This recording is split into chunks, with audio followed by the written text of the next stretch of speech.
ஆனால் நான் வாழும் நாள் வரை மரங்களை வைத்துக் கொண்டே இருப்பேன். இந்தியாவில் காடு அல்லாத இடங்களில் வளர்ந்திருக்கும் அத்தனை மரங்களும் அது மரங்கள் அல்ல, அசோகனின் மனசாட்சியாக இருக்கும். இனி இந்த இந்திய திருநாட்டில் போர் என்பதே கேவலம் என்று நினைக்கக்கூடிய மக்கள் வருவார்கள்.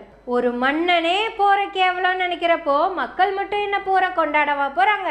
அசோகா, கலிங்கத்து பரணி உன்னை எப்படி பாடிச்சுன்னு தெரியல, ஆனா இப்போ கலியுக பரணிய கேட்டேன்னு வச்சுக்கவேன். கேளு அசோகா, கேளு. காலையில 5:30 மணிக்கே எந்திரிச்சு காலை கடனை முடிச்சு ரேஸ் கோர்ஸ்ல வாக்கிங் போயிட்டு வந்துட்டு சூடான காஃபி எடுத்து டிவி முன்னாடி உட்கார்ந்து, நம்ம ரஃபேல வேற லெவல்டா, சூப்பர்ரா, அட நம்மளுடைய பிரம்மாஸ் பட்டைய கலப்புதுடா, என்ன நைட்டு மட்டும் வெடிக்கிறாங்க, பகல்ல வெடிச்சா பார்த்து சந்தோஷப்படலாமே, அட ஐபிஎல்னு ஒரு கேமவே லைட் எல்லாம் போட்டு தானே விளையாடுறாங்க, இந்த போரைய லைட் போட்டே விளையாடலாம்ல, வெற்றி வெற்றி வெற்றி, அப்படித்தான் அவனை குள்ளுடா, அவனை